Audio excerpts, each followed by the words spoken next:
Hi, YouTube. Thanks for joining us. If you want to see the full bonus parts of the stream, including the pre-stream bits and stuff like that, come by the Twitch stream where we stream,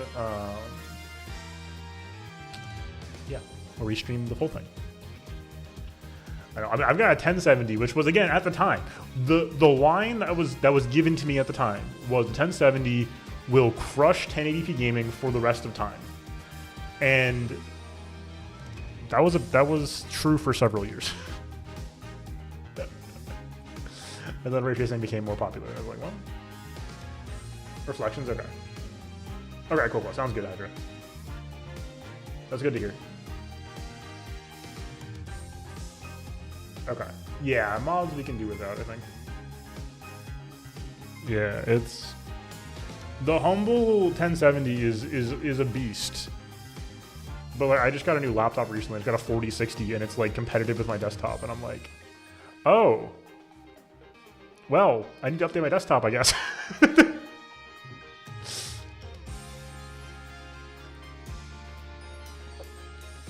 Oh, tonight's tea is hibiscus. I love hibiscus. Good tea. All right, let's get going.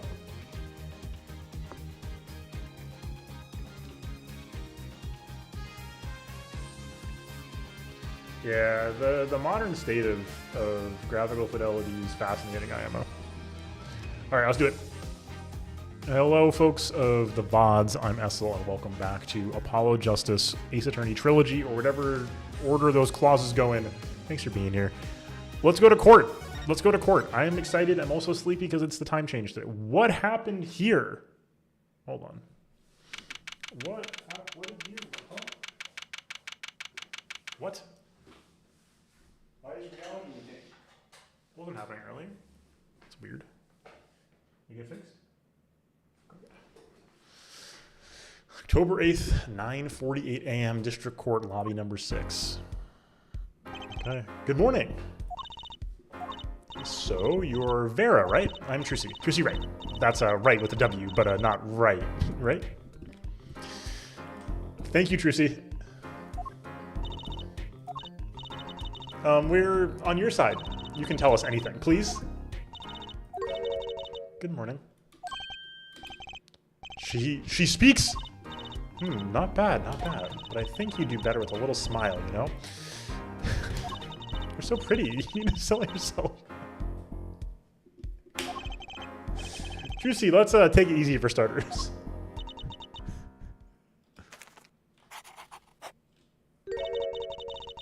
Thank you for taking my case.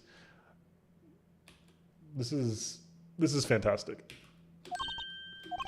Okay, well that's a start, I guess. There she goes with the nail polish again. That's great, really. It's so cultured. Oh, it's a bottle of nail polish. Wanna try?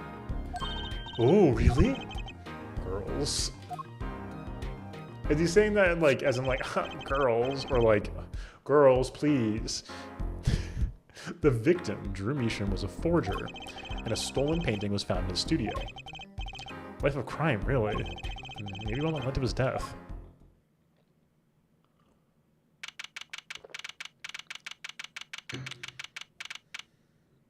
She really did. Very based of her. So things we have unresolved right now include what the hell was going on with Phoenix's locket in the first case. That never got resolved, and I think we're gonna have to resolve that at some point here. It was conspicuous to me the locket didn't get resolved. Why was Trucy's image in it if Phoenix didn't have it at the start of the night, right? So I'm increasingly like, that may be relevant at some point or another here. Aside from that, I don't know how many threads we had to pull on other than everything related to 7 years ago. So, I'll figure it out. All right. Also, I'm not sure, but I'm fairly confident that Gavin the Elder needs to come back at some point too. Maybe in a flashback though. Well, we will now begin the trial of Vera Measham. The judge okay? His voice is all raspy and he's looking around all nervous like. The repercussions of today's trial will most likely be felt for a long time. All right, I mean, this is nerve-wracking. This is why. And may indeed alter our legal system forever. Today is a test of the jurist system, and the first step towards a new order in our courts. Daddy's secret mission. The jurist will function like a jury. Okay. It is hoped their inclusion will help the courts to better reflect the people's will. Why are they not a jury then? Why aren't there any jurists in the courtroom? 3 closed-circuit cameras watch this courtroom at all times. The jurists have access to everything that transpires. Jurists, judge well and judge cool. Oh yeah, Ozzy? Now see here, Prosecutor Gavin. I was going to say that. Well, I'll be the one to judge you. With my stand. Oh, apologies here, Judge. Jurists today, judge today's trial coolly if you'd be so kind. The jurists are unbound by the letter of the law. They don't have to affect the trial with evidence, but by their feelings. Oh, word. The lay judge system passed and then got revoked in 2016. Jeez. I'll have to find out just what effect they're going to have. Very well, Prosecutor Gavin. The details of the case, if you would. The victim is the painter Drew Measham. He was killed in his own studio. His coffee was poisoned. By whom, you ask? By none other than the defendant, Vera Measham. There wasn't any poison in the coffee. Octoon. Someone has been doing their homework. Indeed, poison was not present in the coffee, but on the mug itself.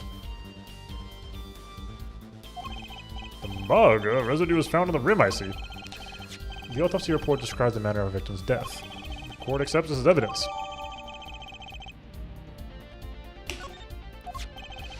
According to this report, the victim's death was caused by atroquinine poisoning, a chemical compound that does not occur naturally. Lethal dosage is a mere 0.002 milligrams. Oh. A touch of atroquinine in the body is the touch of the Reaper's scythe. That's very, very, very low. Well, Prosecutor Gavin, you may present your witness. I have for you today a simple man for a simple case. A man who witnessed the murder in its entirety. A journalist, no doubt. Oh, God. Brace yourselves. The witness will state his name and occupation. Yep. Oh, God, man. All right. Well, for starters, my name is Spark Brushel. My job is a lone observer of the world. In other words, a freelance journalist, right? And if you don't mind, I'd like to state something here for the record. Yes, Mr. Brushel? I dislike conclusions, specifically the aspect of jumping to conclusions. Reconceptions make park sandbox an endless desert white waste. End quote. But you are a journalist. You said so yourself yesterday. Well, that's true, yes. But you must understand, I stand before you today a man with a dream. I'm offering you my testimony in exchange for exclusive rights to the story. Scoop turn Mr. Brushel into that Mr. Brushel, end quote. Well, let's say testimony then, shall we? A simple case, hey, Gavin. For me, the jury is still out. Oh, my God. Oh. A witness testimony. I visited the studio around 9 p.m. that night to do the interview. The first outside to enter that atelier, journalistic history made, end quote. His daughter brought us coffee right after we started. And you know what happened next. Star falls, end quote. No one else entered the room besides her with the whole time. That does sound like a simple case, unless you were the one who poisoned him. What are you saying, Judge? Need I remind you that the cameras are rolling today. I felt the need to be a bit dramatic. You didn't do it, did you? Meat or thing like that? Come on, that's like newsmaker making the news, end quote. Or even contemporary witch hunt, end quote. I know, wild accusation rock courtroom, end quote. Rock indeed. Prosecutor Gavin shows like he's having fun, and I'm so happy for him. Very well, Mr. Justice, your cross-examination, please.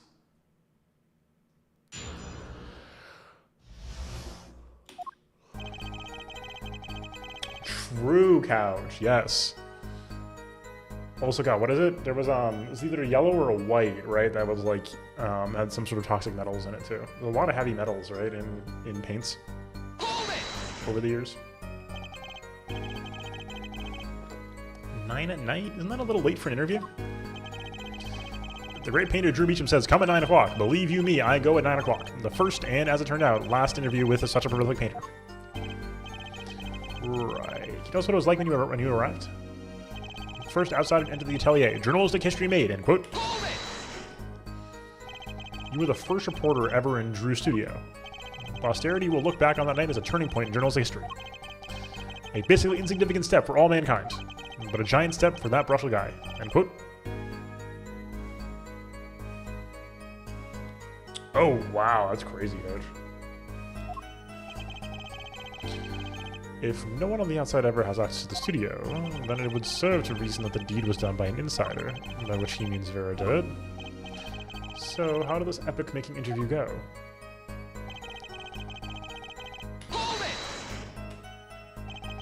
Would you mind being a little more specific? Ooh, let me tell you, I enjoy a cuppa. In fact, it all began when I was in 3rd grade. No, wait, 4th grade. That's not what I meant. I believe I know what Fullhead is driving at. This coffee the victim was served. Did anyone other than the defendant touch it? Right, that's what I was going to say, really. Well now, if you've got a question to ask, you best straight up ask it. That's what I tell all the new recruits, several times, if necessary. Write for a grade schooler. That's my motto. Which isn't to say I can only write grade school level writing, but... Who touched the coffee? Dunno. I was in the back looking at the studio's equipment when she served it. And what happened next? And you know what happened next. Star falls, end quote. What's this about a star falling? Star falls, huh? It's like an old telegram. Send money over. Zowie, you don't know? It's like a journalism code word. An important personage passes away, a star falls. Get it? But there's no gravity in space, is there? I wouldn't think stars could fall, really. Does this matter? Oh boy, this is good stuff. Good stuff. How about star breaks? Nah, lacks punch. I know. Star dies. Nah, lacks imagination. Of course, you could go with Drew dies, straight to the point. I like it. Okay, the moment of death. Brussels coffee, or the star's coffee.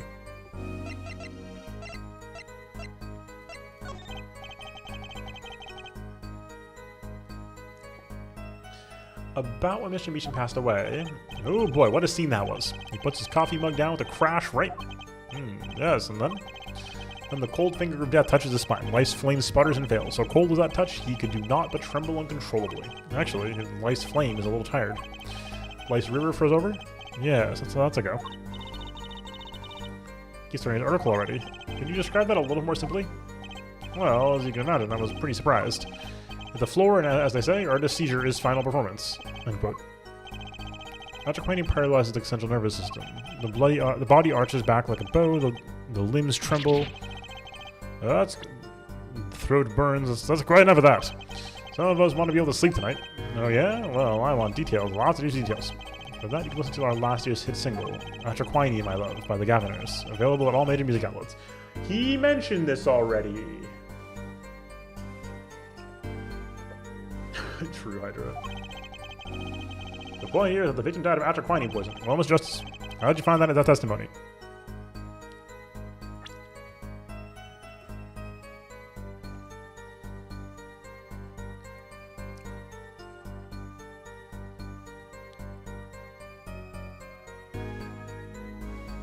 I think so.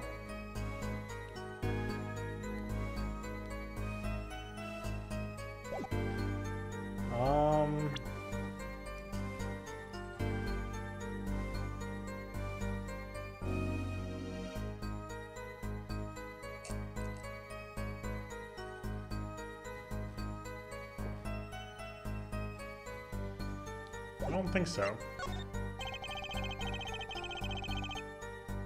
You'd think the moment of Mr. Meacham's death would be important, but Mr. Brushell's story really didn't tell us anything we didn't already know. Very well, please continue.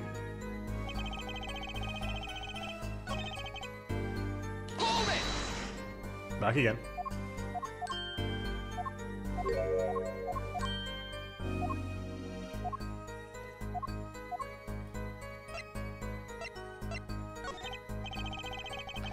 So you drank the coffee that Vera served you too?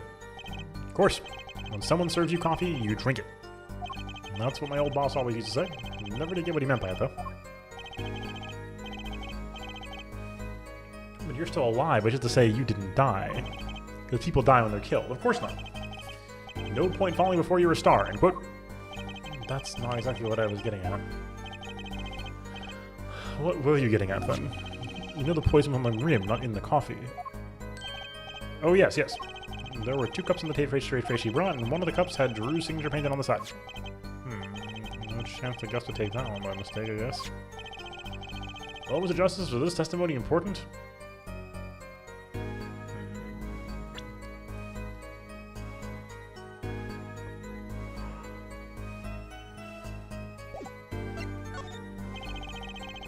So brush rank the coffee too. Doesn't look like this is going to lead to much. Very well.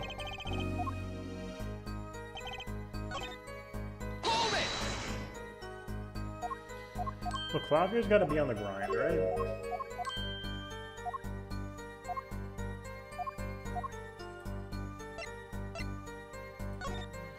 I see Mr. Measham had the coffee too, but did you actually see him drink the coffee? Of course. He who sees it wins, but he who says it wins bigger. End quote. I live in a man sees dog eat dog and writes about it world. Yet. Man sees dog eat dog and writes about it world. Yet. I guess I can't say I saw him drink it, really. You had one so-called sip, if that. Man puts lips to mug, drinks, question mark, end quote. That poison is quite virulent, I hear. My stomach did a so-called somersault, since I gulped down that coffee without so much as a second glance at it. Wait. Maybe something's there, some kind of so-called trick. Anyone want to venture a guess for the record? Does this guy have a pause button? Oh, was it Justice? Did you find that testimony valuable? Did I?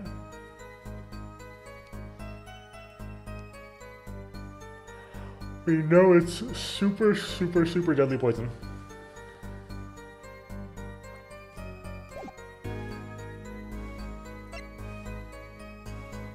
I didn't see him drink it, though. The victim drank his coffee, then immediately fell over? Oh, yes, yes. You can go to press with that one. Your Honor, this is a vital piece of information. Please add to the testimony. Very well, the witness will add this to the testimony. Vital, right. He had one sip, if that. The next moment, he was on the floor. Alright, folks, I'll be right back. Hopefully you can forgive me for some sleepiness this evening, but I'll be back momentarily.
Thank you all for the patience. Like I said, it's my sleep schedule's actually been quite solid this week, except for last night.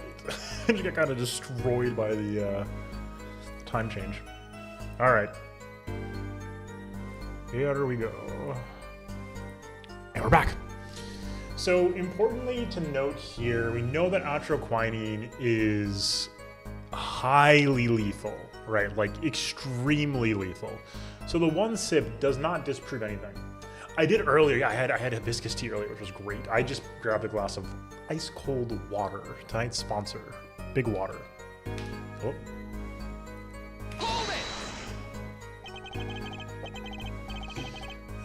Maybe some more tea in a little bit though. So we got to take a sip. I usually do tea at the start of and then right after the stream. Big tea fan. Coffee's a morning thing, morning and midday for me. Tea in the evenings. So we take a sip, or he didn't, and then fell over. Oh yes, indubitably, just like that, wham bam.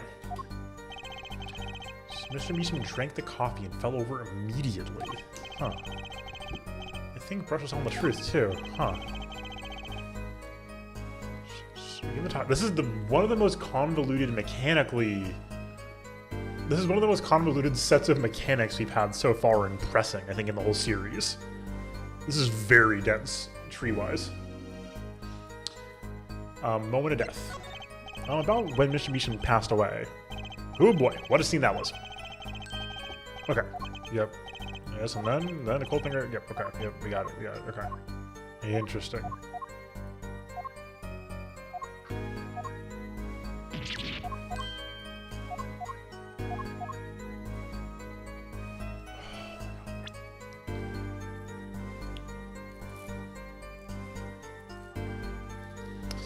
So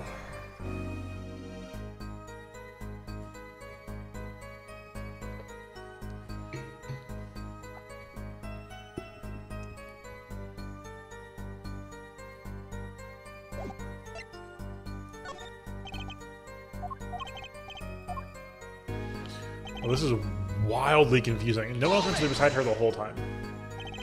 Can you say that for sure? For sure, sure. I'm sure. Drew Studio isn't a big place, kiddo. I know what if someone else had come in. What have they been hiding in there from before? Even if someone had been hiding in the studio, they hardly could have poisoned that mug without anyone noticing. You think I, Spark Brushel, something as obvious as that? No way. Which made it sound exciting. I guess that's his job. There's only one moment we need to focus on, really. The moment when Mr. Meesham died? Exactly. There has to be something there.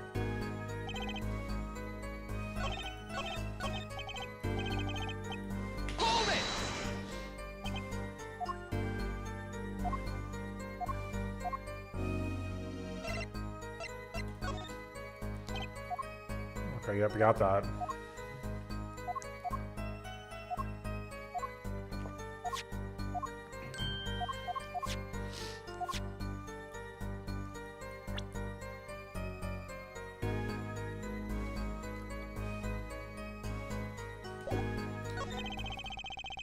We're talking about the coffee the witness drank. I'd say that is important. Very well. Oh my god, we can just keep adding things to testimony here? Okay, so we can switch this statement to different statements. You're sure you drank the coffee? Oh yes, yes, quite. I gulped it down. Felt that sweet scorch in my throat. But you say the victim took one sip and fell over. And you still kept drinking. Of course. Drink your coffee when it's hot and never when it's not. That's what my old boss used to always say. Never really knew what he meant by that. Okay.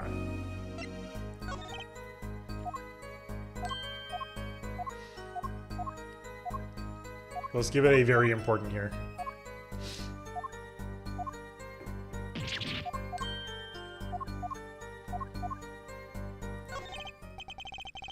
As an account of the moment of the victim's death, I say it's very important. Please add to the testimony.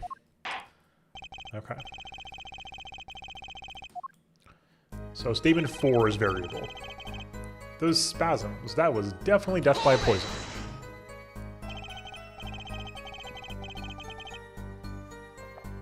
How can you be so sure? Hey, look, I'm a journalist. I've seen a lot of things, and I've had more than my share of experiences with so-called poisonings. Man eats fishy fish, goes bye-bye, end quote. Food poisoning doesn't count.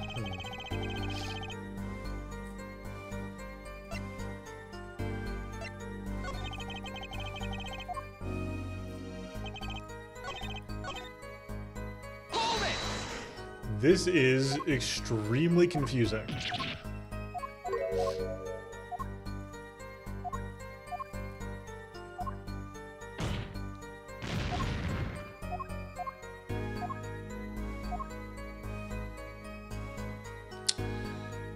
I am very lost. Okay.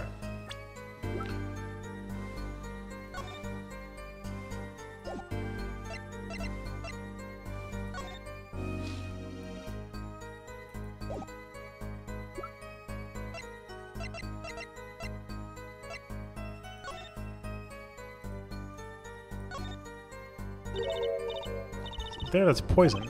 Yeah, don't lick it, Apollo.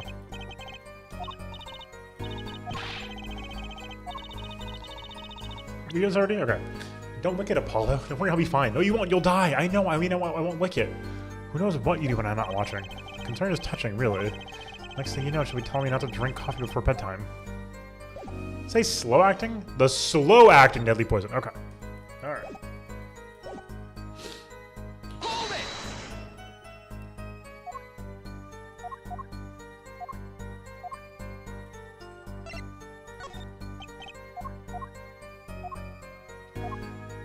Okay.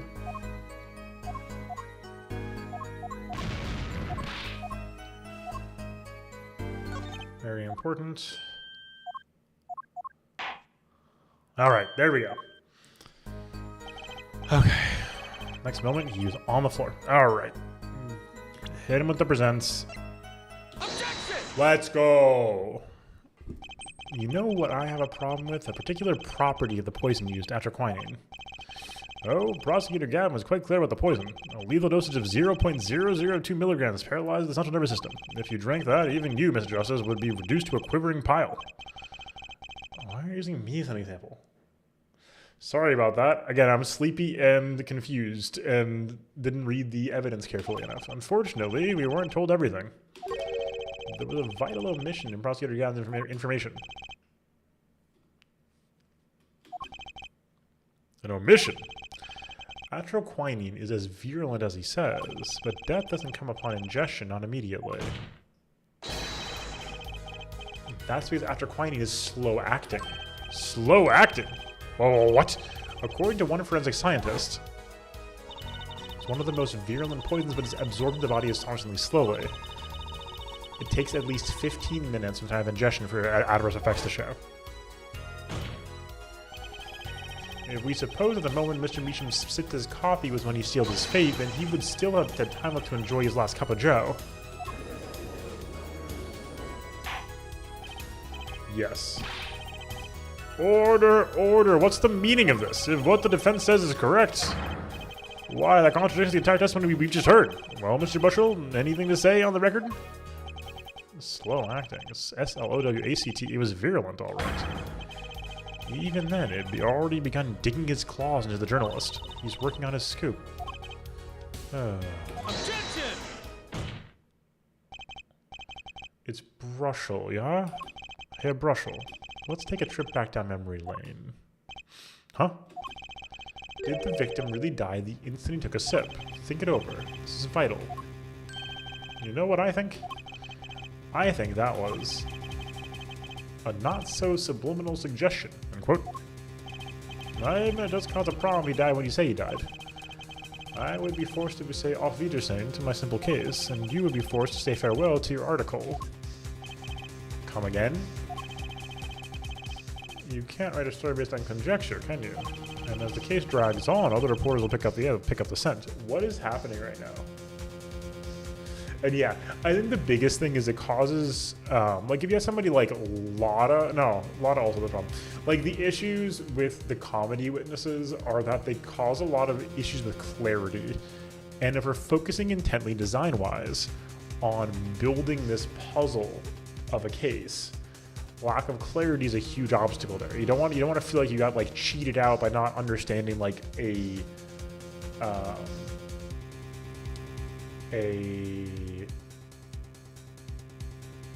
like verbal trick, basically.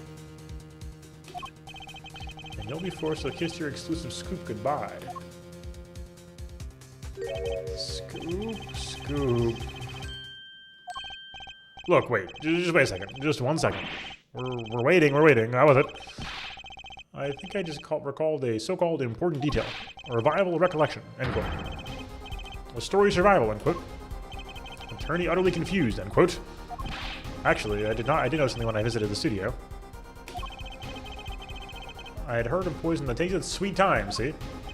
But not what I've been saying for the last few minutes, apparently. Mr. Brushel, are you saying you did something that explains what happened? You bet I am. The antidote for a poison contradiction, end quote, you might say. Or I still have no idea what you're talking about, end quote, I might say. I figured out, but only after an in-depth interview. See, thanks to my journalism skills, I know who poisoned that coffee. Order! As far as I can tell, the witness is standing by his testimony that Mr. Measham died the instant after he drank. Of course I'm standing by my testimony. The attorney utterly confused end quote is so good, so true. And my dream of exclusive rights to this story. Ugh. Suppose it was too much to hope for. What was? Of course he wouldn't choose a simple case, not him. Him? Phoenix Wright, who else? Achtung, Herr Brushel, report for us if you would. What is it that you noticed? This court is a critical trial of the jurors' system. I'm afraid no room for doubt is permissible. You will testify to the court about what you noticed. Okay, here we go.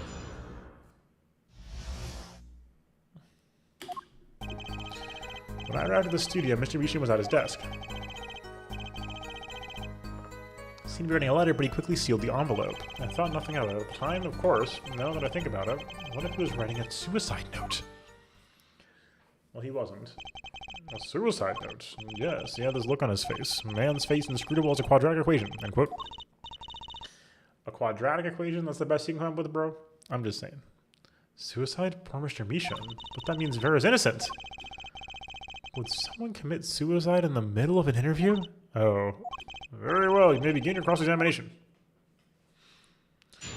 Now it's a reach out to the truth moment, because we have information that contradicts this, but we're gonna... that would be bad for us, basically, so we're gonna do it anyway. Was there anyone at the studio other than Mr. Measham? Oh, his daughter Vera, of course. Was anyone besides Mr. Measham and Vera present? Not a single one. Not a cat, not a rat, not even a mouse. The only person who didn't belong to the studio there was you, wasn't it, Mr. Brushel? I know what you're saying, what you're doing. I know your game. Attorney uses classic Ram's Den phenomenon ploy, end quote.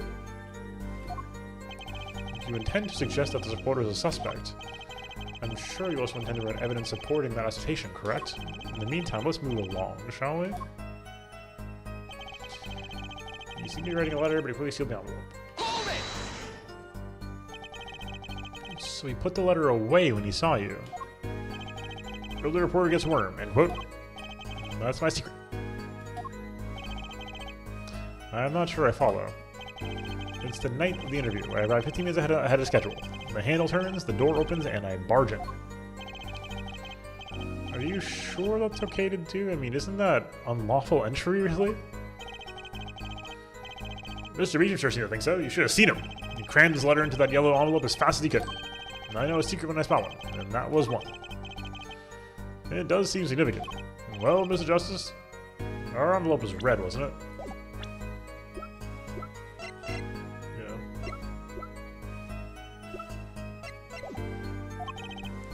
I wonder, it does have the ring of something important.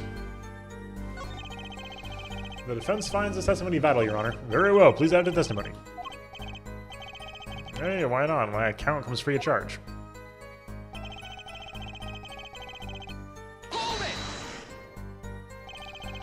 And you saw him seal this yellow envelope with the letter.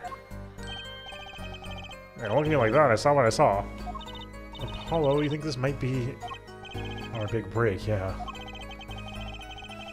What I need is to show some decisive evidence now. I thought nothing of it at the time, of course. Hold it! You didn't think anything might be wrong at the time? Hey, when I go in for interview, that's what I'm there to do. Interviewer finds looking more effective than caring, end quote. So what about you now? Thinking back on it, did you sense anything strange in Mr. Meacham's behavior? Yeah, well, that's why I'm telling you all this to begin with. Very well, continue with the testimony.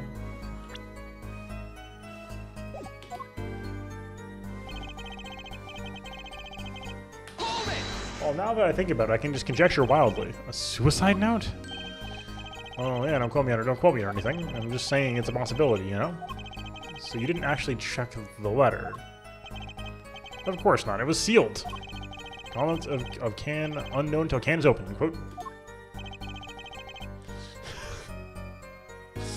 Oh dear.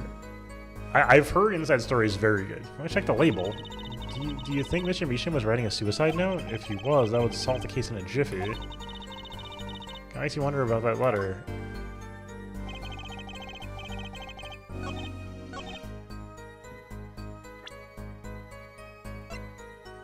Objection! As it just so happens, there was a single letter in a desk drawer at the scene. In a red envelope. He's the balloon animal? Prosecutor Gavin, yes, was a yellow envelope found at the scene of the crime. Unfortunately, no. It had a forehead. It's easy to mistake the color of an envelope. I guess. But not this envelope. You see, it was postmarked already, 7 years ago. Well, Mr. Brushel, I can explain that. Drew, right? He wanted to get that letter in an envelope, pronto. Get it out of sight of my beady eyes, right? He grabbed the nearest envelope and crammed away. And what about the whole red and yellow envelope contradiction, chump? Well, Mr. Justice, have you anything to say to the witness's claim? That night, the victim put a letter he had been writing into a red envelope. Oops, entirely possible. But I didn't mean to say that, I'm sorry, my finger slipped. Yes, I know it's 7 years old, yes, you're right. I fumbled, I'm sorry. As it just so happens, the defense team investigated the contents of this envelope with the assistance of a forensic scientist. What? Note that this letter is addressed to Drew Meacham. Oh? Why would he address a letter to himself, let alone send a suicide note to himself? I've been scooped! Order, order, order! Mr. Brushel, can you explain this to the court? Oh my, how could I have forgotten? I suppose this happens to the best of us. A reporter gets old, forgets lots. End quote. I'm still waiting for an explanation, Mr. Brushel.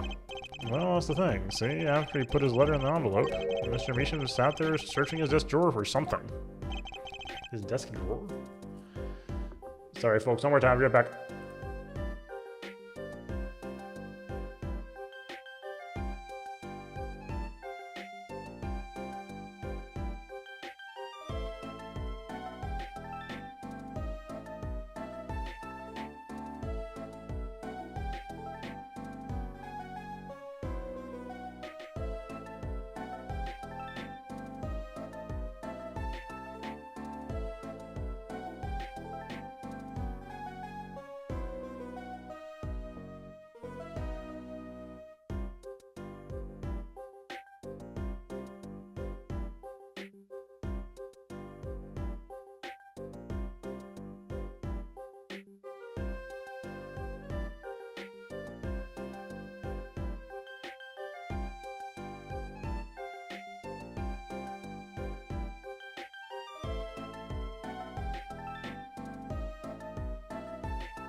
Yeah, I'm sorry to leave y'all with that, Ozzy.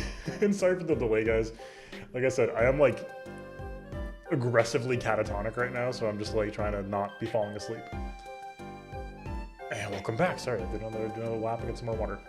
His desk drawer? Yes, a stamp, a so-called postage stamp, end quote. A stamp, whatever for. Whatever for. Sorry, I dropped one. Well, to mail his letter, what else? Then why, yes, I think I saw him put it in his letterbox. Yes, it was a yellow envelope, and put it in that box. Well, apparently this yellow letter thing has nothing to do with this case. Oh, how I wish it did. Just think if that were a suicide note. What a story. Star writes suicide note in front of reporter. Falls, end quote. As I was saying, that nothing to do with this case, that said... Yes, Your Honor? It makes me wonder about the contents of that red envelope.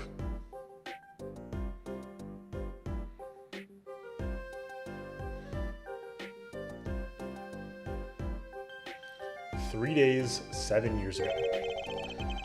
$100,000 is quite a good deal of money. So this was from 7 years ago, yeah?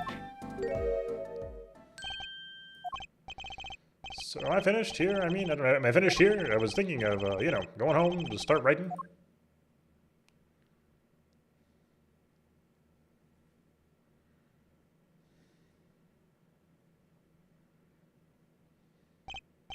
I hate to state, which should be pretty obvious to anyone.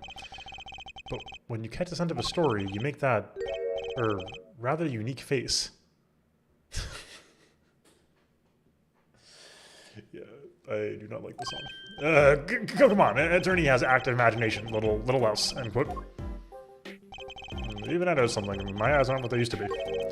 You know, I'm starting to understand what all this perceiving stuff's about. Please have the judge perceive something. Judge has active imagination, end quote. Oh my god. Please continue with your testimony. Tell us about the scent of a story. Hey, I'm the one asking the questions here. Usually. Oh, man. Actually, it took a bit of work to get a thumbs up on the interview. Reporter leverages story, gets his interview, end quote. The story concerned a certain case from 7 years ago, and that red envelope probably had something to do with it. Say what you will, but Drew's talent was without compare.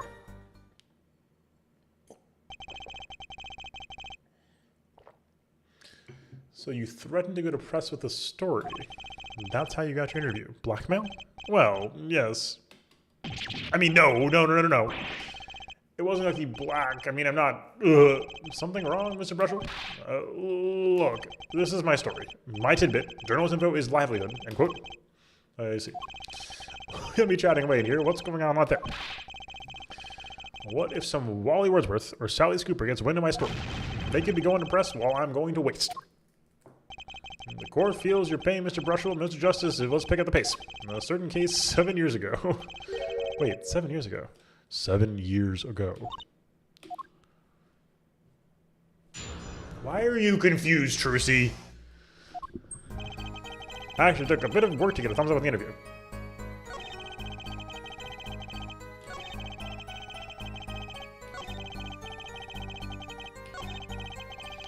Unless if he ever, like, did his funny nose thing.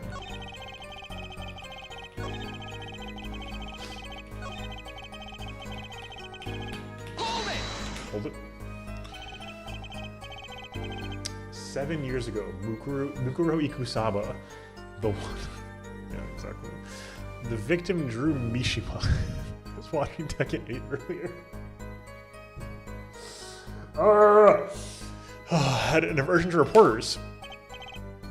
Boy, I guess. Not even my considerable charms did much for him. Until I finally got my thumbs up, that is. Maybe you can elaborate that on a bit for us?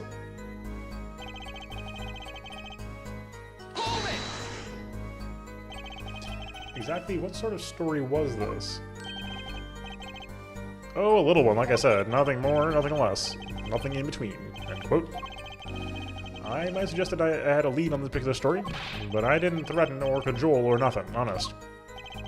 So suggestion was enough to get an interview. Mr. Misha must have really wanted to keep it under wraps. The story concerned a certain case from 7 years ago. A certain case 7 years ago. Tell us, what case? Let me state one thing, Mr. Rooney, and you can quote me on this. I can't talk about that case. Why not? It's about journalistic pride and staunchness and credibility and connections. Journalist reveals sources only over his dead body. End quote. What'll it be? Gonna strangle me? Dead men don't tell tales, Mr. Attorney. Sounds pretty determined not to talk. The chances of breaking his will aren't looking good. Hold it! On the one hand, we have your story, on the other, this letter. What makes you think the two are related? No, I was just saying it's possible. I call it a reporter's intuition, end quote. Hey, I say a lot of things. You gonna pick all of them apart? Be my guest. The whole of them? No, just the incredibly suspicious ones. I see. Anything else to add about Mr. Measham? Hold it! Just how amazing was Mr. Measham's talent? Huh? Ooh wee boy. I mean, hey, he's a star man, a star. The flow of his brush is like a great undulating river across the canvas. Artist paints light up like studio-like sun, end quote. It's full of wacky gestures, but that one just now was wackier than usual. Definitely nervous. I'm sensing something different than before here. We did that in like section 3 too. Yep. It all makes sense. Nothing jumps out as ridiculous.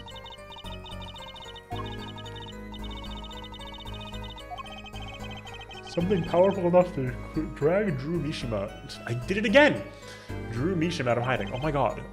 I wonder. Maybe it has something to do with Mr. Measham's art.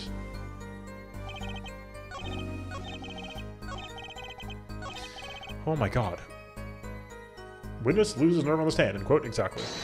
Holy cow. Sorry, guys. Like I said, I say what you will.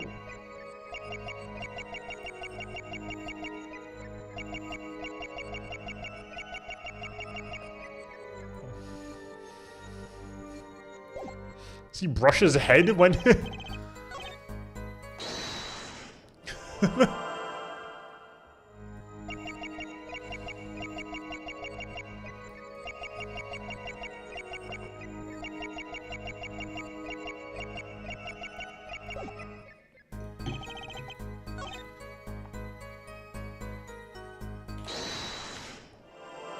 Let's see.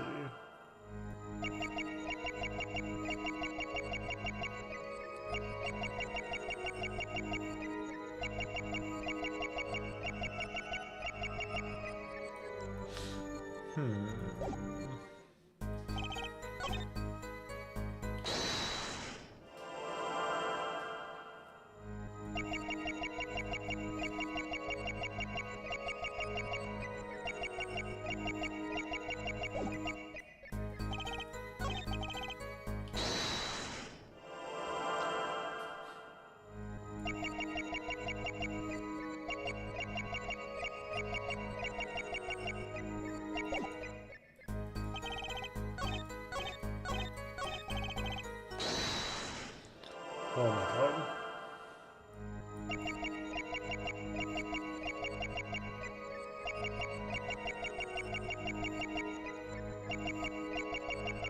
He doesn't actually brush his head with the toothbrush.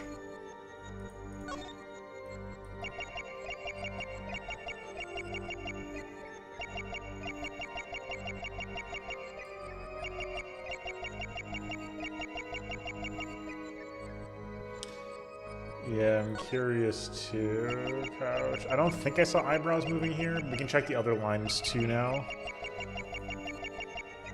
I don't think so.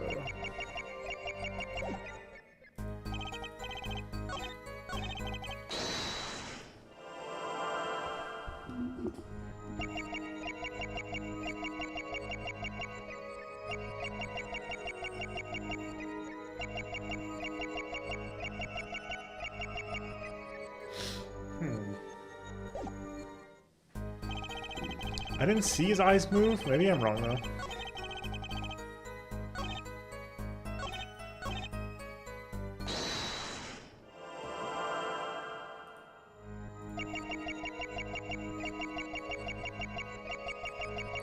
Aha.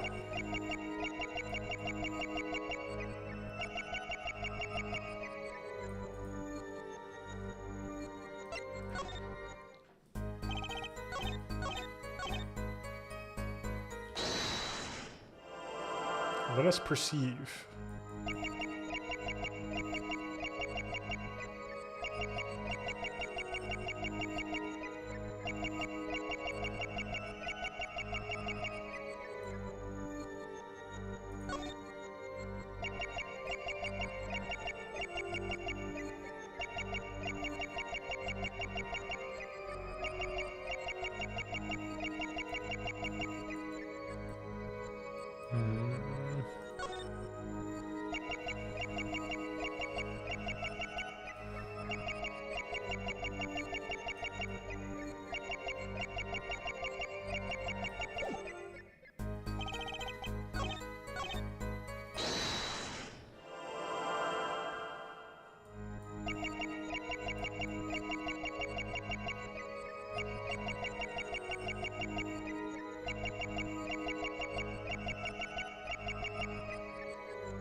What is happening?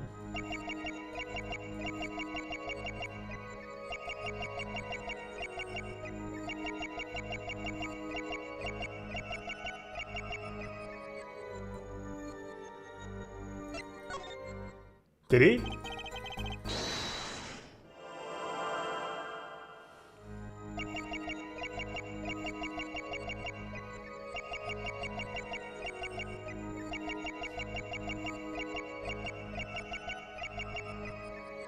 Thank you, Ozzy. I appreciate that.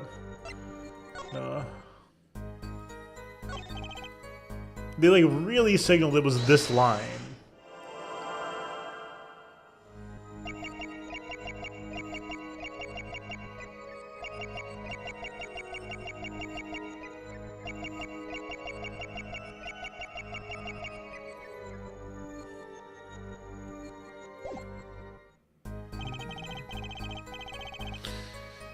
Oh, they're back. More liquid required.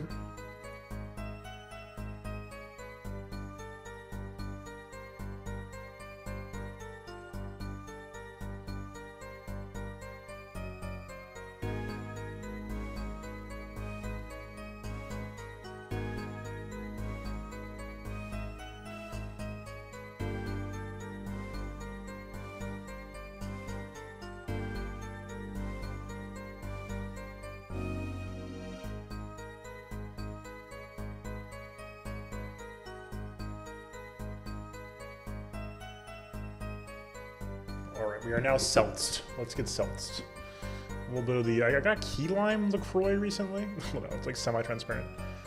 It's good.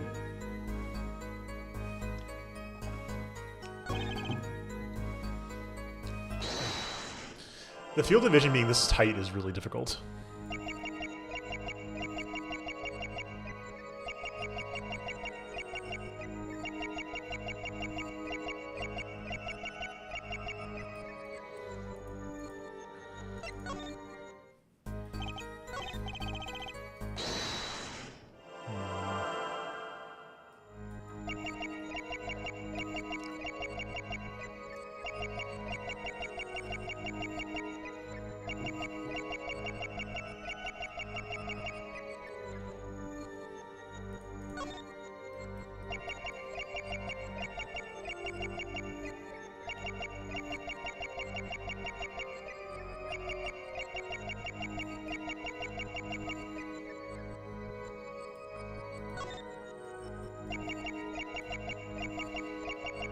Wrist tightening or hand twitching? I thought he did the hand earlier.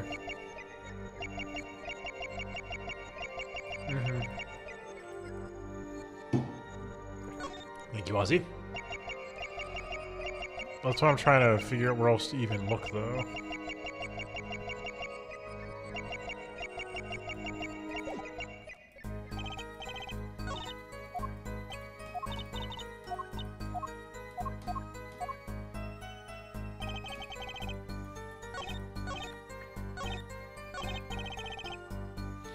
We're getting pointed to this very aggressively.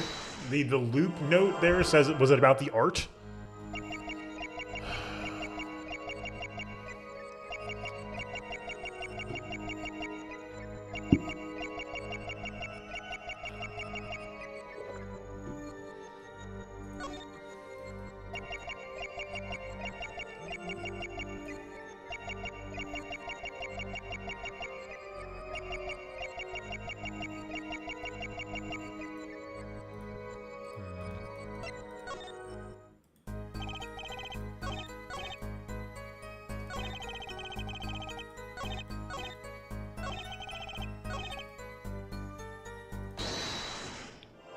Maybe he was more aggressive in his blackmail, and that's the hiding here?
No, for sure, for sure. I mean, this is the end of the game, right? Like, we're in the final trial here.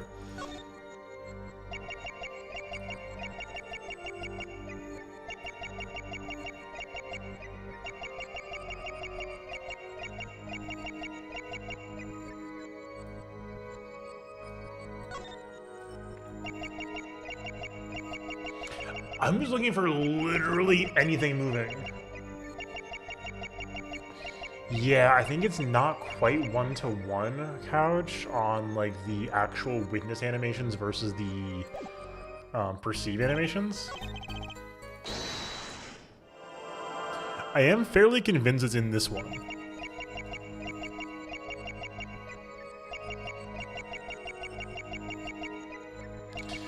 Find like a shoulder tense, but like there's just no movement in the sprite at all.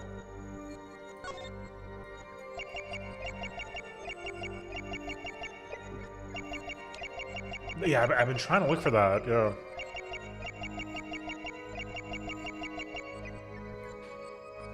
Forearm, yeah, I'll try that again.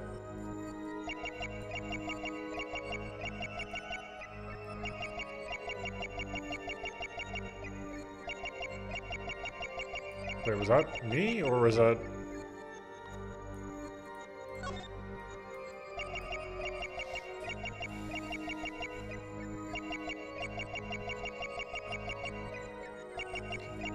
Just me.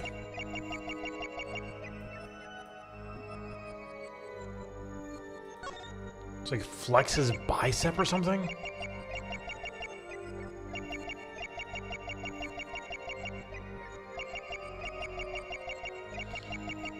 I will 100% hate this.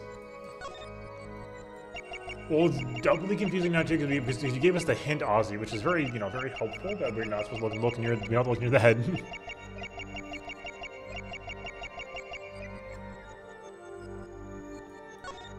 Is he getting, like, extra sweaty or something?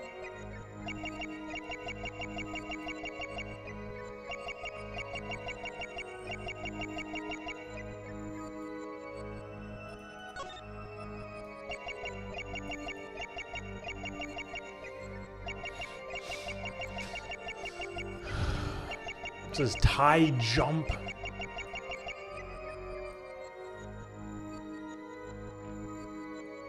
I guess important question, is it on this line of dialogue per the context clues from Apollo himself?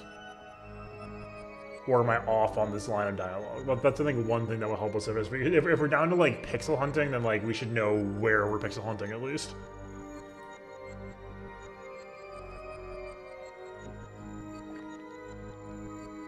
Okay. I'm glad I read that much. We're just gonna go not too close to the head, of course, but I want to be very thorough now.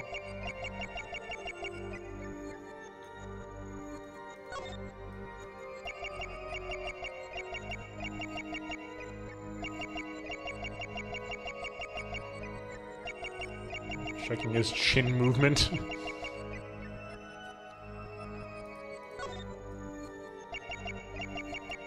Is it his collar?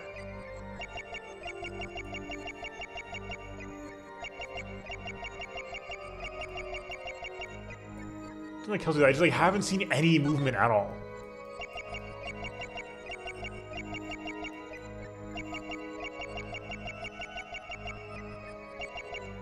And it's probably the on the But Drew's talent as well.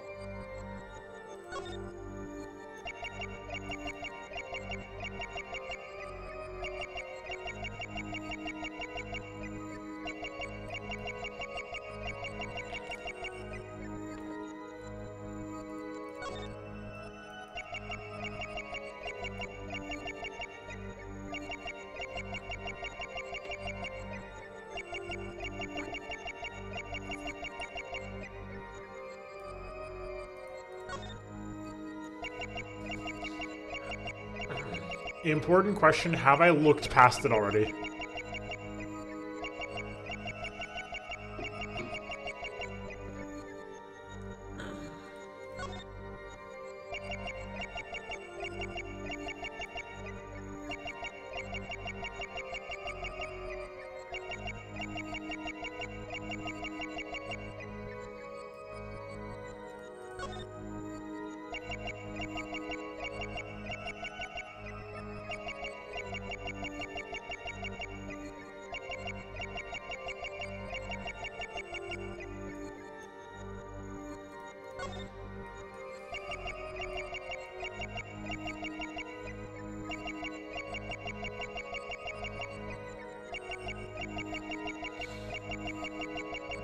Oh, God.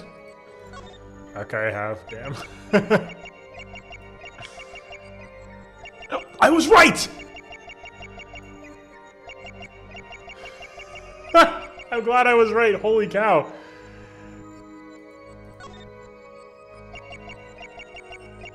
No, I think that's like actually fairly well Gotcha! like they shaded the crap out of his sides. Okay. No, I mean I think that's relatively fair game. It's just kind of I think if the field of vision were a little bit wider, that'd be way more reasonable. Also confusing because he's supposed to do it exclusively during one portion of the sentence, and you can't sweat like that unless you've got like Hollywood props, right?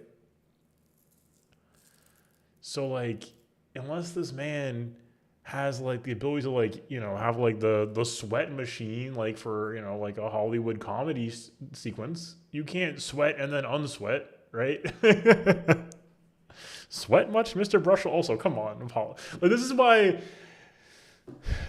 I really, one thing I do wish writing wise would change here is that Apollo wouldn't be like, oh, I've pointed out your flaw. He'd be like, hey, buddy, are you a little nervous on this line? Instead of like, I've noticed you were scrunching your nose for 3.5 seconds.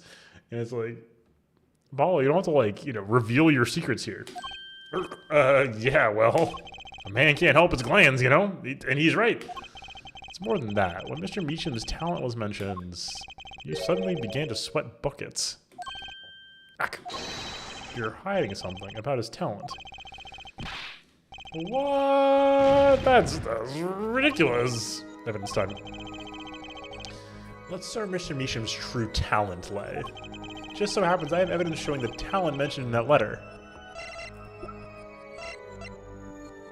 I'm assuming it's this one, the landscape.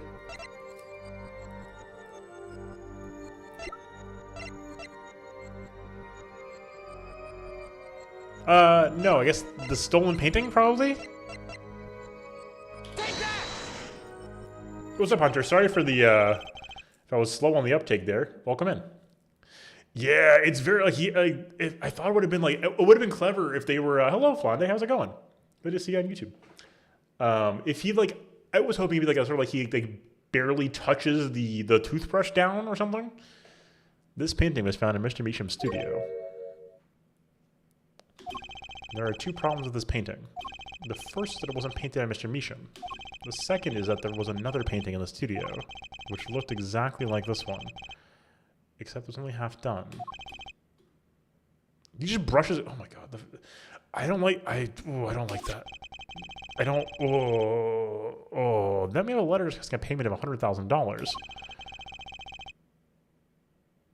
It's funny. It would suggest a certain business operation. The business of making forgeries.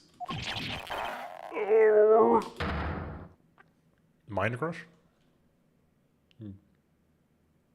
You have been mind crushed? That is all, Your Honor. Everyone, please, everyone. Can we keep this private, please? This is my story, my scoop. Forgery, that's a serious crime. Yeah, I don't like the and then he brushes his head with it too. Like I don't like this. Yeah, his I don't want to think about those glasses one day. Yeah, balloon face, weird brush, absolutely. Yeah, and for what it's worth, y'all in either chat, I remember seeing something a while back that you weren't really supposed to have a unified chat. So I'll have to look into because like of course it'd be nice to have like either an on-screen or somewhere else, a way to like unify the chats on different platforms. Well, I'll look into it.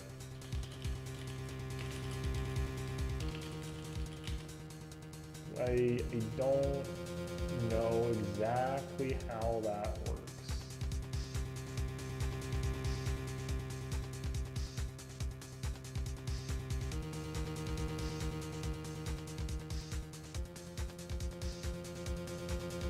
I'll figure it out later though.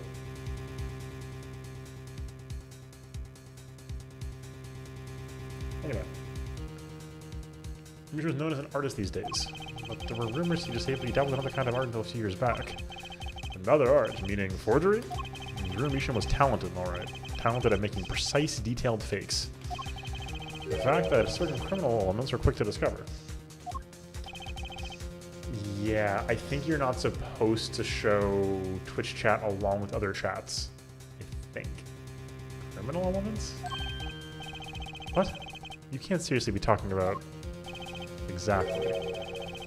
I'm talking about forging evidence. My memory serves, the affiliate/partner agreement requires that you do not mix up the Twitch chat with other chats. I want to say like the Twitch chat needs to be kept exclusive, I think.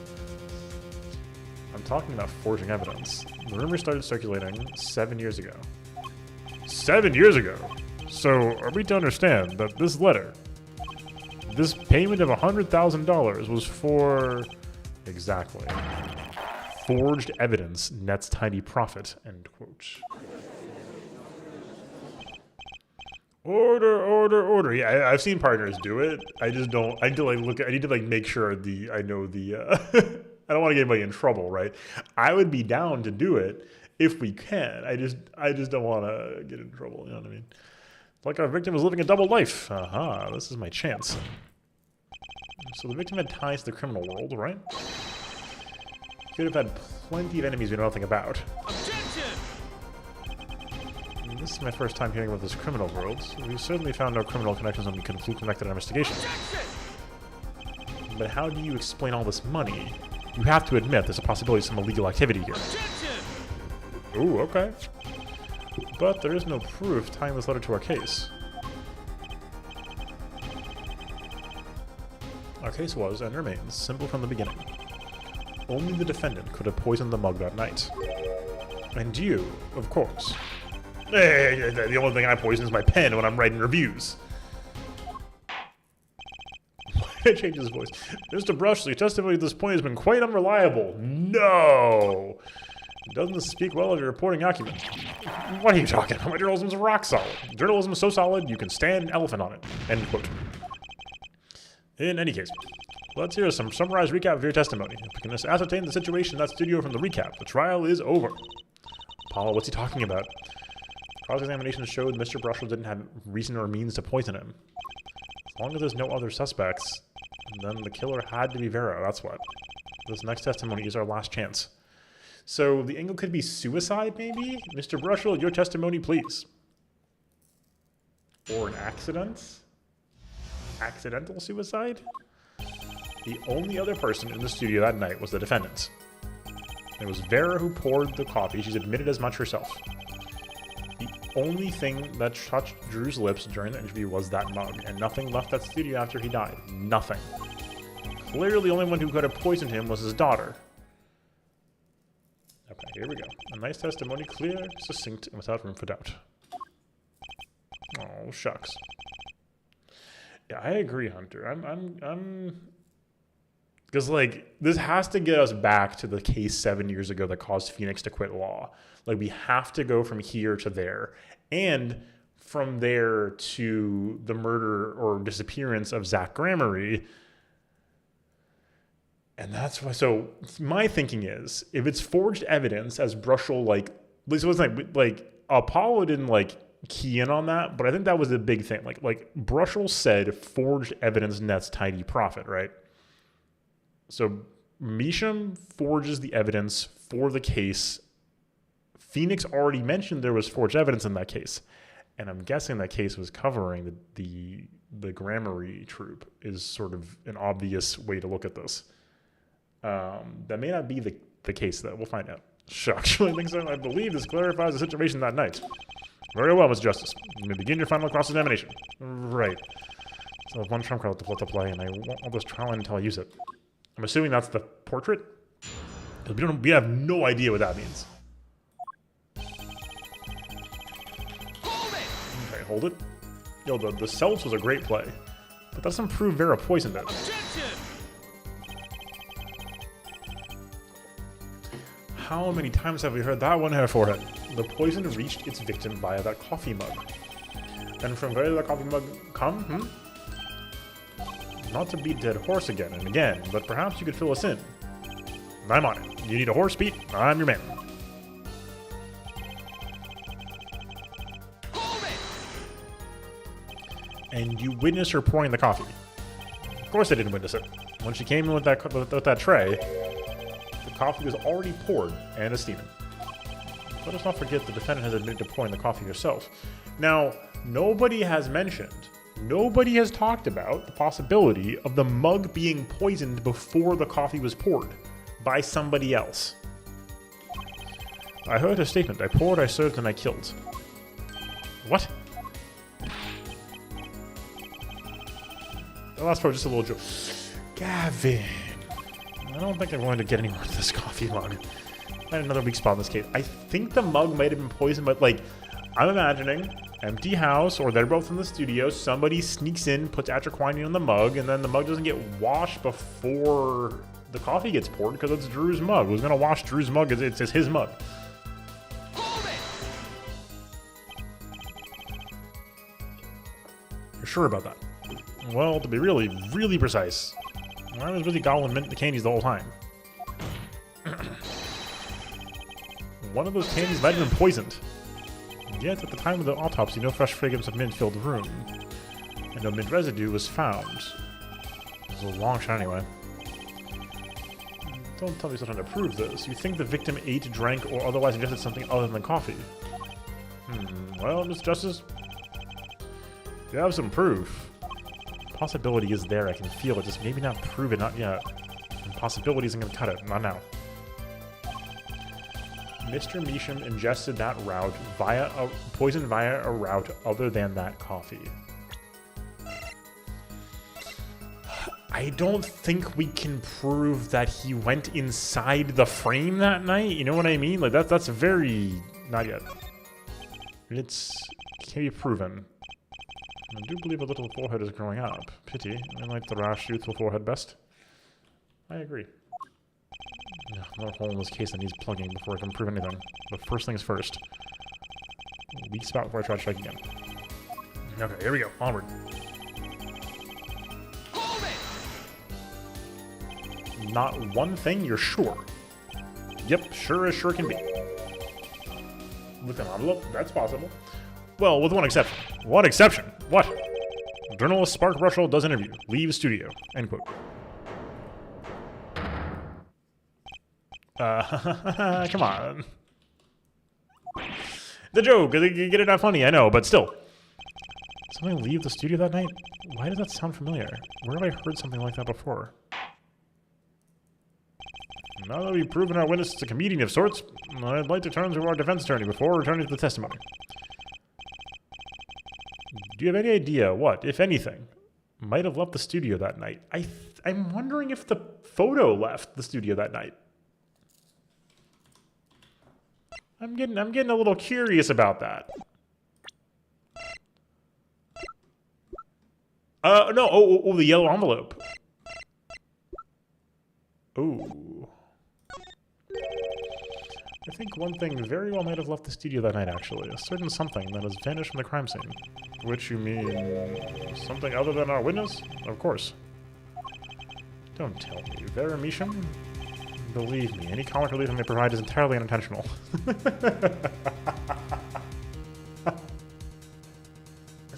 That is a fully evergreen statement from Apollo. Straight man through and through. Then let's see what you got for us, Mr. Justice. Well, this thing wasn't at the scene of the crime, so I can't show it to you. But I do have evidence that shows how it could have been taken from the scene.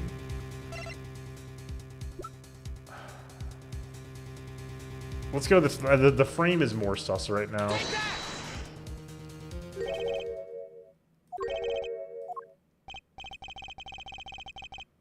If I'm browsing at a guy, I'm more amused than this guy, really. If that was comic relief, why do I not feel amused? Okay, okay. Alright. Feels like we're gonna stand up. Well, okay. Okay, well. Fire number 2, the yellow envelope. Okay, well, I had 2 thoughts, and one of them was right. Okay? Okay, we take those. This is the only link between that studio and the outside world. A letterbox. What did Mr. Brushell just tell us when he entered the studio on the night of the murder? The victim had just finished writing a letter. Yeah, I said that, and yeah, that was true. Furthermore, he went on to tell us he put the letter in the yellow envelope and put it in the letterbox. Ah! But that very same letterbox was empty. In other words, that night, the yellow envelope disappeared. Objection! Ah, yes, intriguing. So an envelope disappeared from the scene of the crime. Of course, this changes nothing. Huh? He has a point, Mr. Justice. What we're trying to figure out here is how the poison got into Mr. Measham. Is it really important that the envelopes the witness says he saw disappeared? Well, if it did disappear, then something did leave the studio that night. That seems very important to me. Very well then, the witness will add this to the testimony. You got it. I still think this fault has failed to change anything here for it. I wouldn't be so sure. A letter disappeared from the crime scene that night. This is exactly the opening I'm looking for. That means that someone else was there. Hold it! Nothing could be more serious than an envelope disappearing from that studio. And you were hiding that fact from us.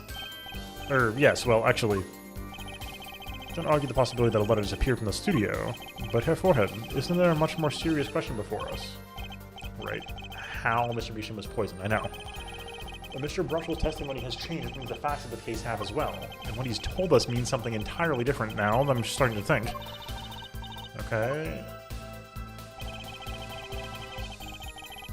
Hold it! You say clearly as though it were obvious. But this claim that the defendant poisoned the victim is merely conjecture. No, yes, well, you see, In my business, it's all about making the most ridiculous thing sound right. A bad habit, I know.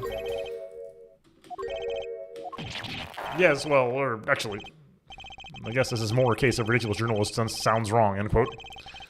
Quote is forced to agree with you. Please refrain from wild conjecture. Understood loud and clear.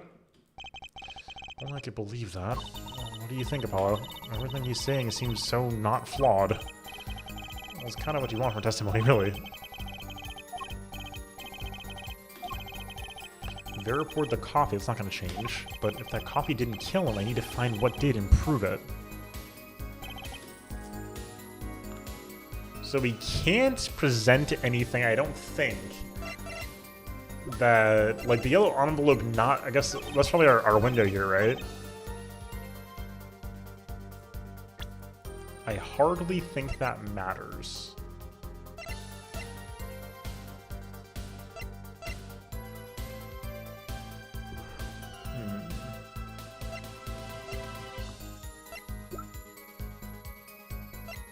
We could present the letterbox again. Objection!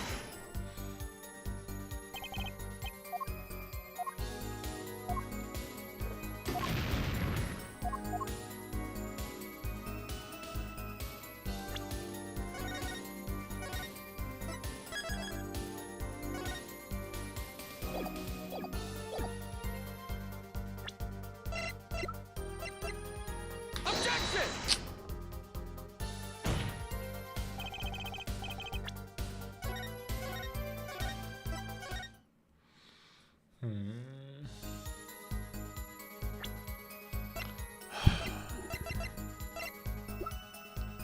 Why would that matter?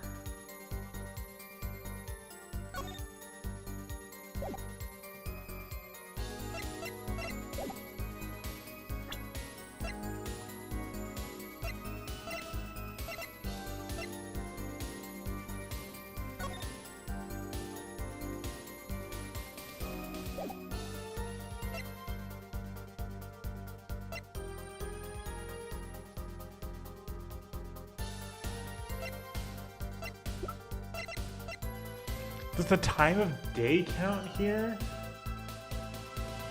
In fact, I thought it was 9 p.m.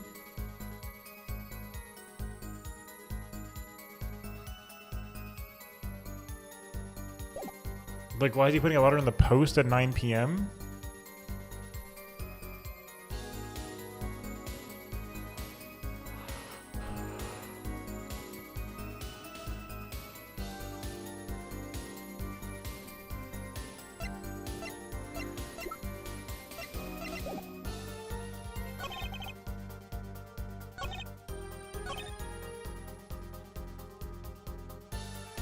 Well, we get an extra statement, but it's actually not right? Yeah, okay. Objection! Really? I might be too fixated on the mailbox right now.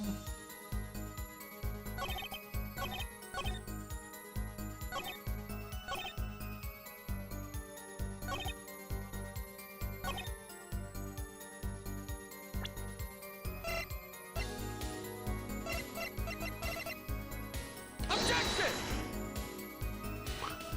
I think I'm too focused on the mailbox.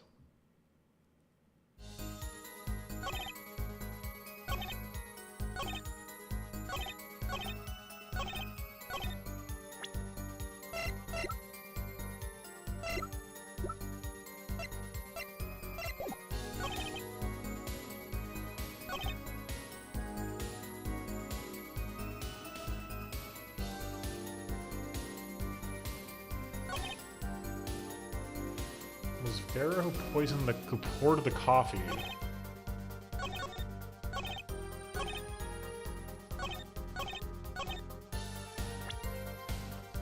But it's on the I mean, it's not in the cup though.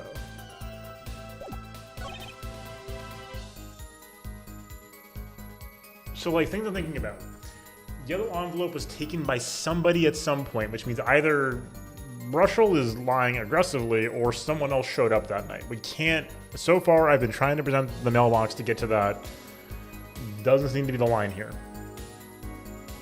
I want to talk about the mug being more important than the coffee pour, but I don't think the game cares about that.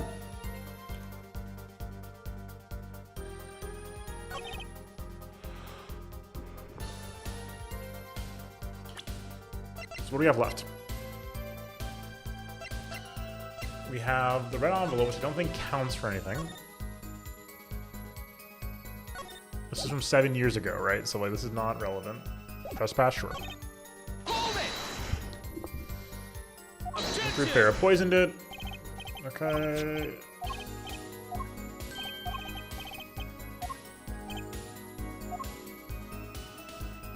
I mean, we can just present this and say.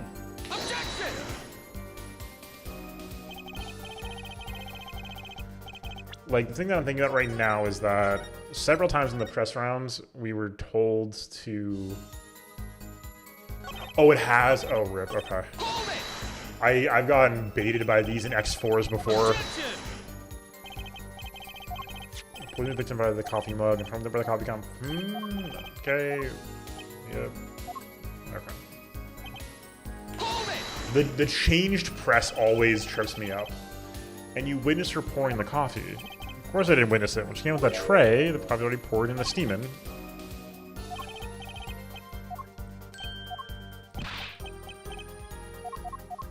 Okay, not that.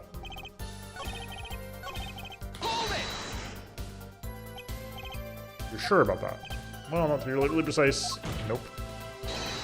Objection!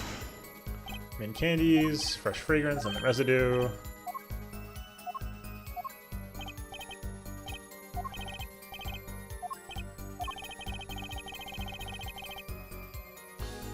I don't think we can prove it. We have no lip marks, right?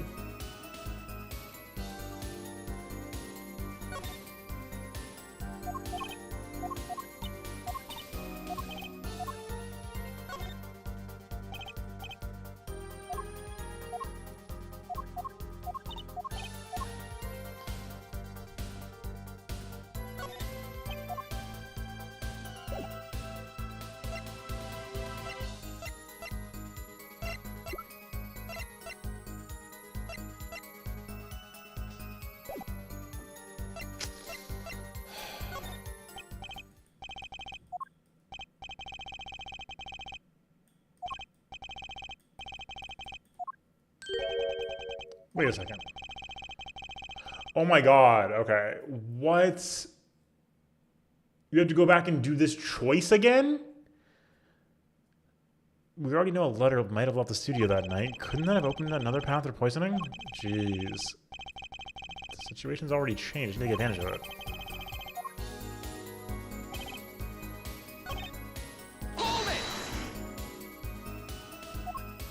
You're sure about that? Wait, so we have to say yes this time?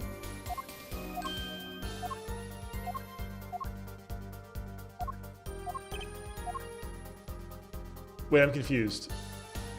Okay. Proof is possible. Here goes nothing. Thank you, Gavin. You do understand what we need, yeah? Proof, Herr Forehead, not possibilities. Of course, and Prosecutor Gavin, I hope you understand. I'm ready to give you that proof. What did you say? I have proof of the disappearing envelope. I saw him writing a letter, I did. Which was picked up by the mailman, I assume? Of course, which means that envelope had a stamp on it. A stamp? Ah! As we all know, stamps come with dry glue on the back. In order to use the glue, you have to wet it by licking the stamp. We don't actually present anything? Or was there a stamp on that? What? Wait, what? Oh, God. Oh, that's way worse mechanically than I was hoping this would be. Okay, that sucks mechanically then. That's Because there's like getting somebody on technicality, like that just doesn't make sense mechanically to me. When I see I can prove it, my impression is that means I am presenting evidence. I see. No one worth talking to actually licks stamps in this day and age. But he was in his 50s. Even if you wanted to talk to him, you couldn't. He's dead after all. Okay, so he licked the stamp. But wait, how does that explain Dr. Quiney on the ring of the coffee mug? If he licked the back of a poison stamp, the poison would get on his tongue, yes? What would then happen if he put the coffee mug to his mouth, Those traces on the mug weren't the killer's doing, it was the other way around. Yes, exactly, Coach. The coffee mug didn't poison Mr. Measham. Mr. Measham poisoned the coffee mug himself. Order, order, order. But that doesn't... does it? Recall, if you would, atroquine is a slow-acting poison. Yes, the poison entered his body when he put the stamp on that envelope. But his time wasn't up until the very moment he touched his lips to that cup of joe.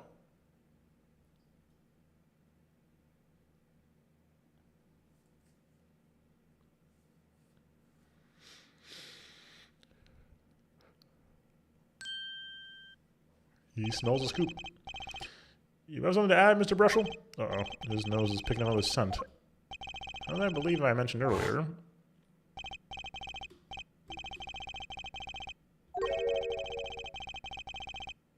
Mr. Measham sat there searching his desk drawer for something. A stamp, so-called postage stamp, end quote.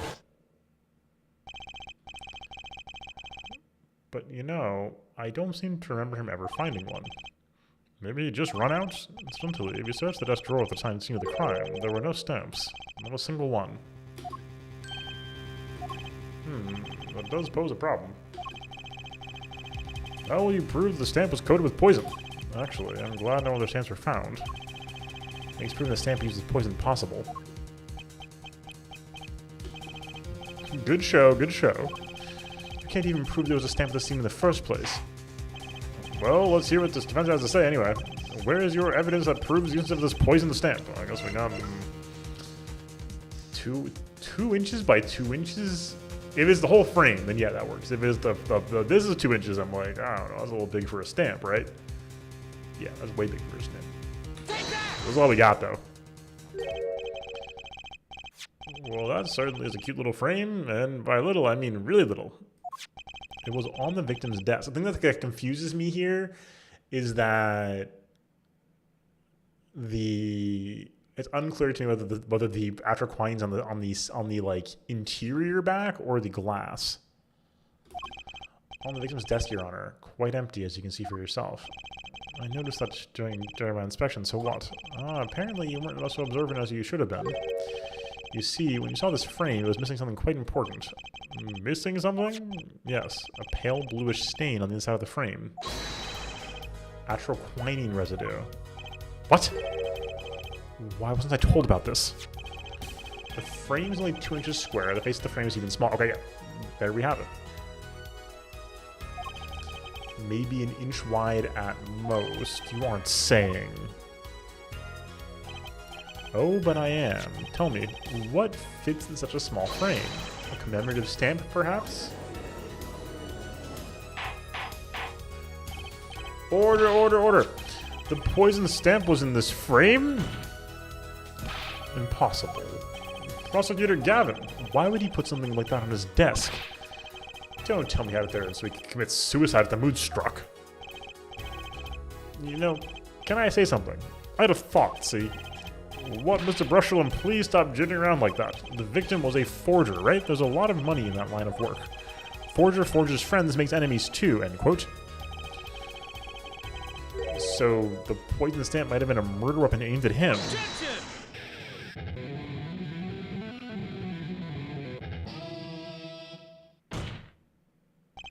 Oh, rich. That's rich. Leave the ridiculous flights of fancy to the Gaviner's song lyrics, please. Finally something we agree on. The stamp was a murder weapon. Nonsense.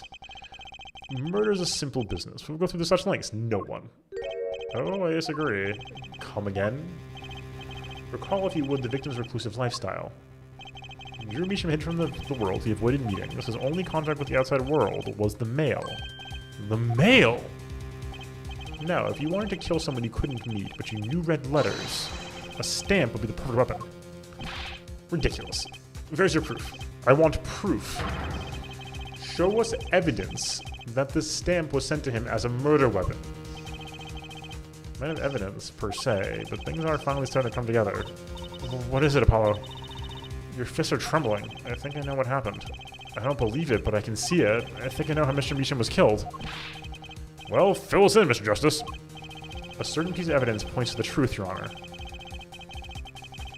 I can show you how someone with the intent to kill sent Mr. Meacham the stamp of death.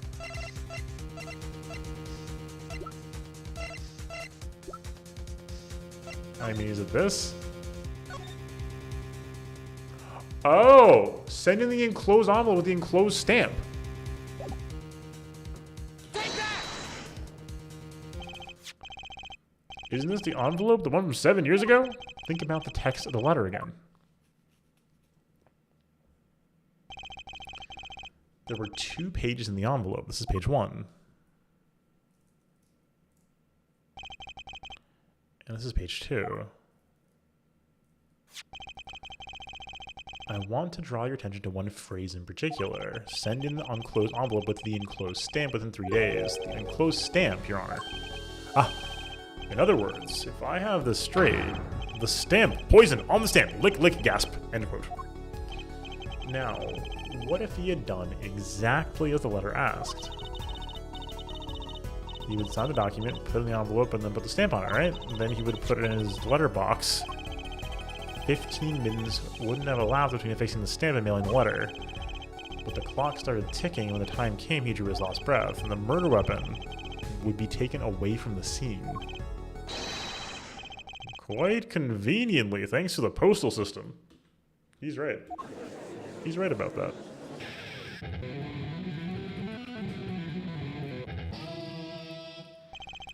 Such a splendid imagination you have, F-Forehead.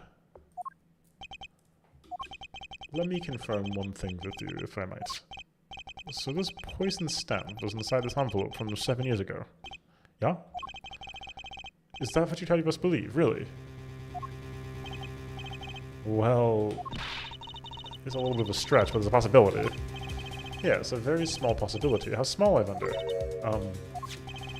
A poison stamp in this envelope. A stamp that then became the murder weapon. How do you intend to prove this seeming coincidence? Well, that was 7 years ago, and we don't even know who sent that letter. And your answer is silence, I see. Very well. I move to... It's not nice to pick on the Fraulein, Flavio. Hello? What? Ah. Emma! Wait, what? Well, look at my Christoph Gavin impression. Did I sound like him? Huh? Thank you, Emma? Question mark? Don't quit your day job. Don't you have a crime scene to be looking after, Fraulein Detective? Someone to come dig you out of the mess you're making of this case. Mess? You know, none of this would have happened if you just trusted in science a little more. You can find out if that stamp was on that envelope easy. Care to explain yourself, Fraulein Detective? Let me all you want, but science is on my side. It's all in the residue, right? That's right! The poison detection spray. Reduce the red envelope at once. You can open it on the authority of the court.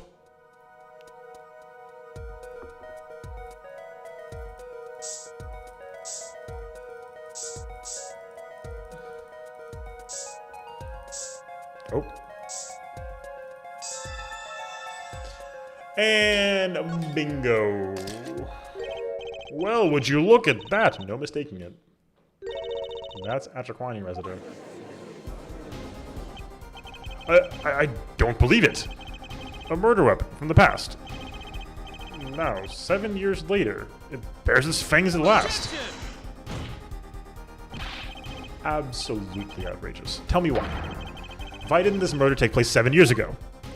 Well, there's one possibility. Maybe Mr. Meacham figured it out. Figured what out? He realized the person who sent that letter wanted him dead.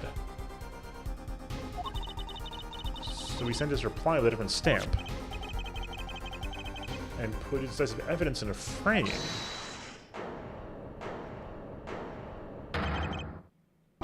Ugh, you're still here? Can I make a statement here on the record? You're still here? I, Spark Razortooth Brushel, claim this scoop as mine. Drew Meacham killed in cold blood. By sender of 7-year-old letter, end quote. Maybe something more succinct. Star falls after 7-year delay, end quote. Order, order, order. I see no room for further argument here, though I admit this is all coming as quite a shock. To think that the murder weapon reached his mouth after 7 years, stamped his ticket straight to afterlife, end quote. I think the witness is a bad influence on our judge. I see no need for further debate on this matter. The sender of that letter 7 years ago could hardly have been our defendant. Apollo, I think we just won. Very well. This court finds the defendants. This is not the judge's choice, though. Is this the bright future of our legal system? Prosecutor Gavin?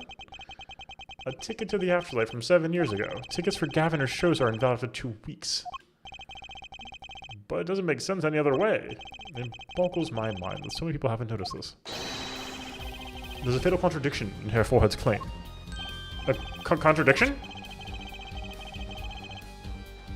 A poison stamp was placed in this envelope 7 years ago, whereupon it was framed until now. If that's the case, then why would Drew Meacham have done what he did? Emma explained that he must have realized it was poisoned. Therein lies the rub. 7 years ago, the forger Drew Meacham sensed a trap and put the stamp in a frame. I do not debate this, but this begs the question. Why 7 years later did he use that stamp on the night of the murder? Surely you don't mean to suggest that Mr. Meacham simply forgot. He put the motive weapon in a frame on his desk for 7 years and forgot. You expect us to believe he sprang the trap on himself?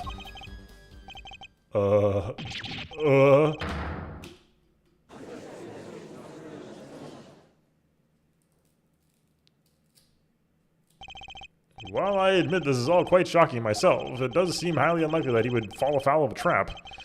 I've been sitting on his desk for 7 years. Apollo. I don't think we're running anymore. I'm glad to see we're all back in the real world now. Welcome back to reality. We've been waiting for you. He's so smooth. Objection! Okay, then how do you explain the poison stamp that was in this envelope? The poison stamp? Where exactly is this poison stamp again? Have you brought it to court for us? I see no proof that such a thing ever existed. Objection! What about the after-quinine residue, huh? Oh, I agree, that does seem to be after-quinine residue. But Herr Forehead, it's certainly no stamp. Yeah, but even if your precious poison stamp did exist, Drew Meacham never would have used it.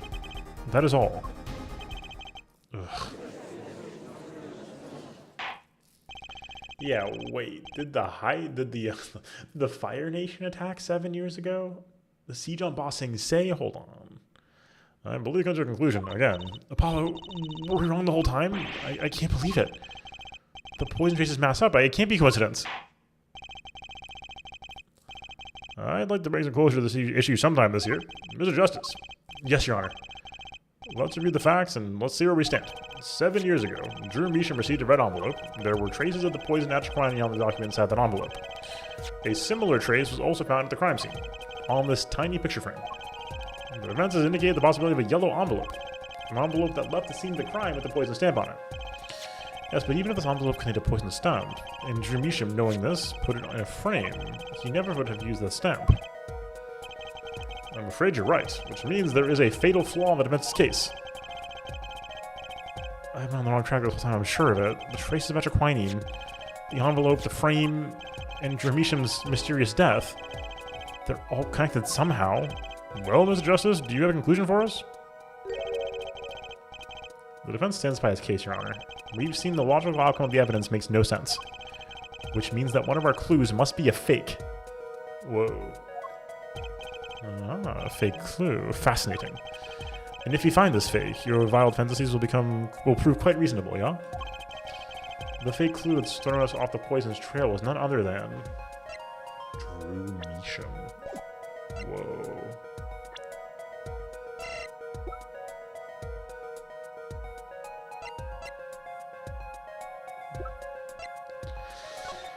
This does not seem fake, right? The frame could be fake.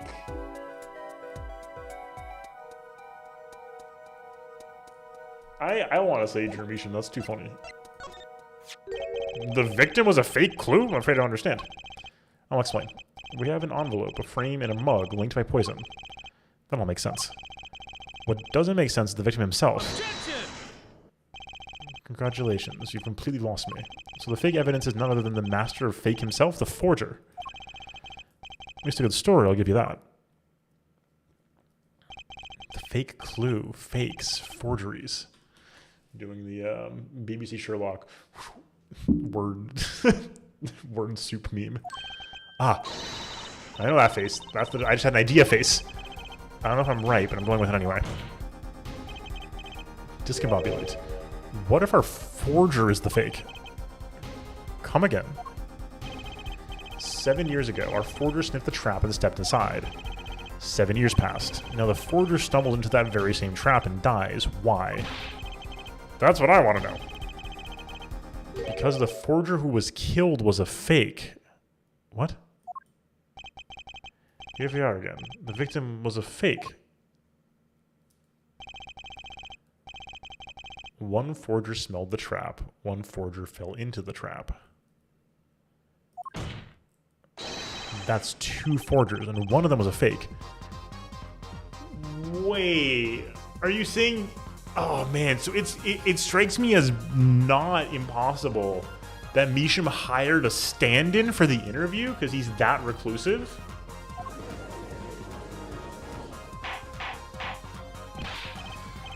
Order, order, order. So you're telling us that Drew Measham, the victim, was a fake. Well, if he was the fake, who was the real forger? You'd better not be claiming some kind of switcheroo. I'm afraid you're going to have to back up your story. Mr. Justice, show us just who the real Drew Measham was. Drew Measham wasn't the real forger, unless it was Vera.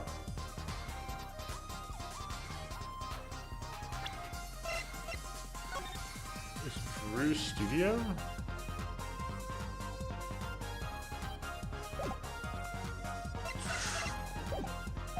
There's only one other person it could have been.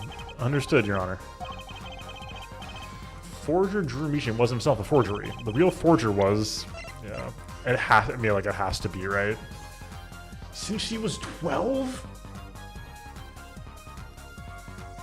Phoenix Wright? I mean, the only other option is that it's Brushel. But it can't really have been Brushel, right? So...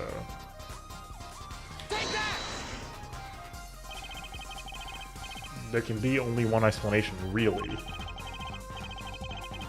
The real identity of the forger known as Drew Measham was none other than his only daughter, Vera Measham. Order, order, order. Mr. Justice, this is going out on a limb even for you. I kind of agree. I mean, Vera, a forger? Let's consider it before you write it off entirely. If you look at the paintings in the studio, one fact becomes quite clear. Forgery had been taking place in the studio for quite some time. The forger wasn't caught in the trap 7 years ago. This can only mean the one who was caught in the trap wasn't the forger. Well, actually, that doesn't make a certain kind of sense. One more thing. Only 2 sets of fingerprints are found in the forger's studio. Drew Measham's and Vera Measham's. If we know that Drew Measham wasn't the forger, that leaves only one possibility by process of elimination. The forger was Vera Measham. Well, getting our client into trouble, I guess, but fascinating.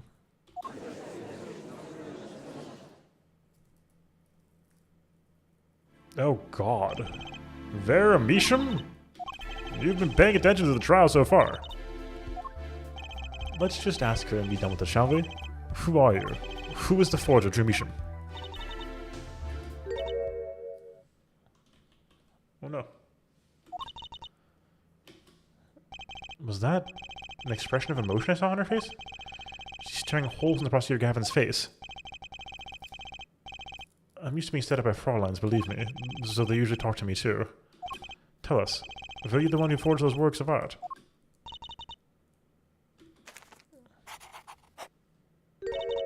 Yes. So the forger Dreamishan was you? Yes, it was me. What? What? Since she was 12 at minimum? The core was in uproar and wasn't coming down. We had to break for a 10-minute recess. Huh? Now what? Oh my god. This goes crazy. Oh, so unfortunately, we're short on time. Because I'm assuming the sections of this game have been taking more than 40 minutes consistently. And I don't want to... While I'm assuming a trial resume on day one without additional evidence is not going to be that long, it's probably going to be an hour plus. Yeah, it's a long one. Okay, good to know. Thank you. So unfortunate, but yeah, I mean, this goes crazy. That was a great twist. I don't know why I didn't think of it sooner, because she's young, right? Like as soon as we heard 7 years ago, the thought that she could have been the forger was out the window. So this is crazy. 12? She was 12 years old. Dad was like, hey kid, can you like, hello? So man, this is getting wild. I'm looking forward to it. What the heck? No idea what any of this means. It doesn't comport with my existing thinking, really. I mean, it does still, because like still the forger 7 years ago forged evidence for either Phoenix or Christoph Gavin, and then the rest is history. Again, if that case was Zach Gramarye's disappearance, then it all lines up really well. That's my current thinking, but I'm not confident. Cool. Oh, holy moly. So we'll do more. If you're watching live, hold up a sec. We have stuff to talk about. If you're watching later, thank you so much for being here. If you're watching this as a VOD on the VOD channel, there should be some panels up here for your linking pleasure. Otherwise, links down below to the main stream, the channel you're currently on, the VOD channel. The Discord, most importantly. Discord is the best place to go for updates, posts, and all that good stuff. Hopefully we'll see you there. We hang out on there and chat and post and stuff. So come on by, join us there, or join us live, twitch.tv/SL_TV, Sunday through Thursday, 7 p.m. Eastern. We'll see you soon. Until next time. Peace. Alrighty then, folks. Thank you so much for being here tonight. Thank you so much for Twitch and YouTube, everybody, for being here. It's been a pleasure to have you along tonight. Always great to see you all. I will be back for more Ace Attorney Wednesday or Thursday. We're starting Persona 3 tomorrow night. So if you like Persona 3, I have never played it before. We're going to play Reload starting tomorrow. So I hope to see you there. And if not, that's cool. We got more Ace Attorney coming up, as well as we are probably going to play Rebirth at some point in this mix as well. But I don't know when yet. So hopefully I will see you all soon. Yeah, Twitch folks, we're going to keep going. YouTube folks, we got to cut the YouTube streams tighter than the Twitch streams, because these are the VODs right now until I've decided if I'm going to do separate VODs or whatever. And it kind of just makes more sense this way. So if you want to come hang out with us afterward, come by the Twitch stream. Otherwise, hopefully I will see you all very soon, YouTube folks. Until next time. Peace.